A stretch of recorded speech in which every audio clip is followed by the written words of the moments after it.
সিন্ডিকেটে তো আমাদের দেশটা শেষ করে দিল।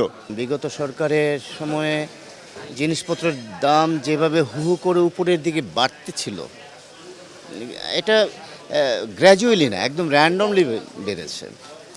এখন এই বাড়তিটা নেই, ওইভাবে নেই। এখন মনে হয় কিছুটা শিথিল পর্যায়ে এসে গেছে।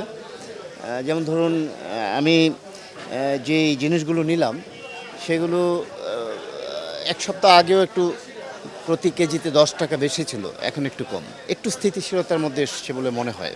হ্যাঁ, দেশীয় প্রোডাকশন যেগুলো, যে দেশীয় প্রোডাকশন সেগুলো এখন কিছুটা স্থিতিশীল এবং নাগালের বাইরে না।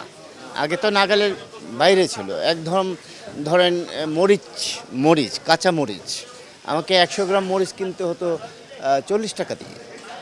এখন কিন্তু আমি 1 পোয়া মরিচ কিনতে পারছি ওই টাকাতেই। সিন্ডিকেটটা যদি ভেঙে যায় বাংলাদেশে, শুধু এই সবজি বাজারে না, সব ক্ষেত্রেই যদি সিন্ডিকেটটা ভেঙে দেওয়া যায়, যেমনটা এখন ভেঙেছে, রাস্তাঘাটে চাঁদাবাজি নেই, গাড়ি ঘোড়াতে চাঁদাবাজি নেই, তারপর বাজারের যে সিন্ডিকেট ছিল, এই সিন্ডিকেটটা নেই বলে মনে হচ্ছে এখন। না হলে তো দাম বেড়ে যেত। তো এখন নিয়ন্ত্রণে এসছে। সিন্ডিকেট ভেঙে দিলে আমি বলবো যে বর্তমান সরকার যারা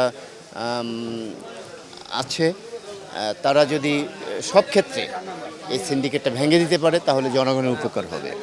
এবং আমি আশাবাদী যে উত্তরোত্তর পরিস্থিতি যেমনভাবে শান্ত হয়ে এসছে, আমাদের বাজার মূল্যটাও অন্তত ক্রেতাদের মধ্যে একটা সহনশীল পর্যায়ে চলে আসবে। ইনশাল্লাহ খুবই ভালো, বাজারও কম অনেক। খুরসা বিক্রি হইতেছে 160 টাকা ব্রয়লার, আর সোনালী বিক্রি হইতেছে 250, 260, আর লাল বিক্রি হইতেছে 320 টাকা। কালকে আসছিল 300 খুরসা রেট সব। 320 টাকা লাল মুরগি কমলোটা কীভাবে? তো ব্রয়লার একটু কমছে, ব্রয়লার 180 টাকা ছিল, এখন 160 টাকা, কিন্তু লাল মুরগি কমে নাই। সোনালি কত এখন?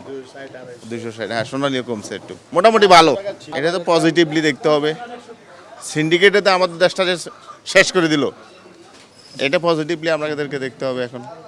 ইনশাল্লাহ ভালো দিক, এটা একটা ভালো দিক, এটা একটা সুফল ভোগ করতেছি আমরা। আর সিন্ডিকেট যাতে ঘুরে না আসে, এটাকে সরকারকে প্রচেষ্টা রাখতে হবে। বাজার মনিটরিং করতে হবে অলওয়েজ।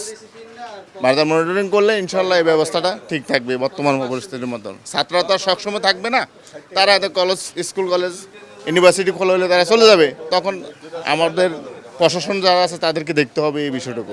দাম আগের থেকে একটু কমছে বাজার, কারণ বাজারে এখন যদি সরবরাহটা যদি আরেকটু বাড়ে, তখন এখন বাংলাদেশ থেকে যেসব জিনিসপত্র পাওয়া যায় সেগুলোর দাম মোটামুটি কম। যেগুলো ইম্পোর্ট পর্যায়ে আছে সেগুলোর দাম একটু বাড়তে আছে, যেমন কাঁচামরিচটা ইম্পোর্ট করতে হয়। হ্যাঁ, অবশ্যই সিন্ডিকেট কমার কারণ, যেমন কারণ বাজারে এখন এখানে কাঁচামরিচ ওনাদের দাম বেচতেছে 300 টাকা, এটা কাঁচামরিচের দাম 250 টাকা, 200 টাকা, 220 টাকা বা 200 টাকা হবে কাঁচামরিচ। না, এগুলো আর ফিরে যেন না আসে। আমরা নাগরিক হিসাবে প্রত্যাশাটা হলো যে এই যে সিন্ডিকেটটা ছিল, চাঁদাবাজি ছিল, সেটা যেন আর না আসে, পুনরায় না ঘটে এই বাংলার মাটিতে। সেদিকে যদি সবাই সর্বাত্মকভাবে সহযোগিতা করলে এটা আরও পরিস্থিতি ভালো হবে, আরও বাজারে দাম কমবে, কমবে, সব কিছু ভালো হবে।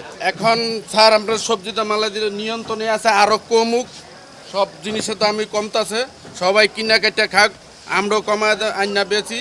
এখন মরিচের দামটা ব্যাপারটা যাক, ঠিক আছে।